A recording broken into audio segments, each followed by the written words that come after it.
Deputy Chief Keeler and her cohort are going to talk to us about the opening of the new Justice Center and what we can expect in terms of any changes or improvements to how we intake people, how we let them go, and what we do with them while we have them. Sure. Thank you. Well, thank you. Thank you for having me. Good evening. I also would like to introduce Major Phil Deeds. He is also on this project. He's the major of the downtown division. So 5 years ago, there's a bond initiative passed. We received an entire over $300 million to build a new Justice Center campus. So along with just our detention center, we also have a new courthouse. These are our new housing units in the detention center downtown. We have a carpet. We will have plasma TVs in there for educational purposes. We're going to use them for programming, what's called Productive Day. Showers and an actual cell. That's where we're at today. It's a pretty nice building. That's where we will be. Pretty quick presentation, but we're pretty proud of the whole campus. I started on the project 5 years ago. We have 5 months before we start moving into the detention piece. Okay. Yes, sir. All right, I got a few quick questions. My first one is, how much does this project cost? The jail was finished up at about $156 million just for the jail, and the courthouse ended up, I believe, at $136 million. Okay. All right, 2 more quick ones. The first one is, how much money is going to be allocated per inmate per meal each day?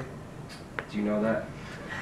When we built the new central kitchen, we were right at $1.60 a meal for an inmate, and we are down to about $1.01 a meal with the efficiencies of the new central kitchen.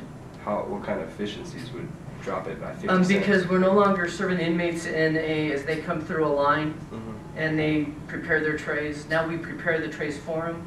They get 2,700 calories a day. And actually, when we do our inspections of the facilities, the complaints we get from our inmates is that the food is good, they don't get enough, they want more.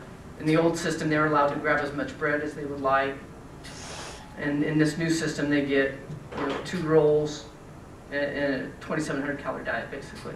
Got you. And then my final question is, I'm curious what the policy is for women inmates that are pregnant and when they actually go into labor during their incarceration, because I heard that y'all handcuff their legs to the bed, which doesn't really make sense to me because I don't see how they would be a threat, like a flight threat, when they're giving birth. When they're actually in the delivery, no, they're not restrained in any way. Okay. All right. So what is the policy then? They're not restrained in any way when they're given delivery. Now, if they're in the jail facility, they don't. There's no need to restrain them. It's when they go to Denver Health, and if they are not in the correctional care medical facility, which is a locked unit that we oversee the security of. If they're up in the house, in the jail, they are secured to the bed. But if they're in labor, they're not in the typical hospital. They're in the delivery rooms, and we have a deputy standing by outside the door, and we agree with you. When they're in labor, they're not going to go anywhere. Okay, thanks. Sure. Yes, sir. Yes, sir. Ma'am, I heard you mention the word humane about 3 or 4 times. And just to let you know, I was against this jail from the inception when the mayor got his very rich friends to collect private money to promote this jail. The parking lot cost $20 million. You said that the jail part cost 130 something. 156 for the jail. 156 for the jail, 130 something for the court. Yes, sir. And I'm not a mathematician, but I know that's a little bit over $300 million. Yes, sir. And I want to know what's humane about, since this jail has been proposed, I think about 10 or 11 schools have closed down. How many of these schools could we have kept open with $300 million? And you know, this jail looks like a college campus. We got laundry going on. We're giving the inmates a percentage. We got jobs coming for them after they get out of jail. How come we can't invest those resources into our schools and our community and teach them how to do laundry and give them jobs after they graduate? You know, I know this is a rant too, But today is October 22nd. This is the international day to protest police brutality. And I think the community does have a right to rant because the city is spending $300 million to cage men up and call it humanity.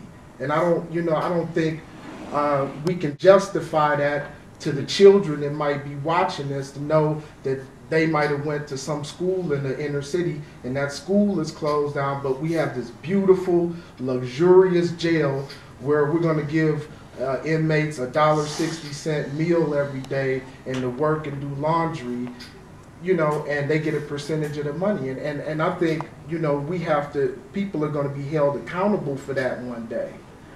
We can't not give a person an education and then put them in jail for being ignorant. Thank you.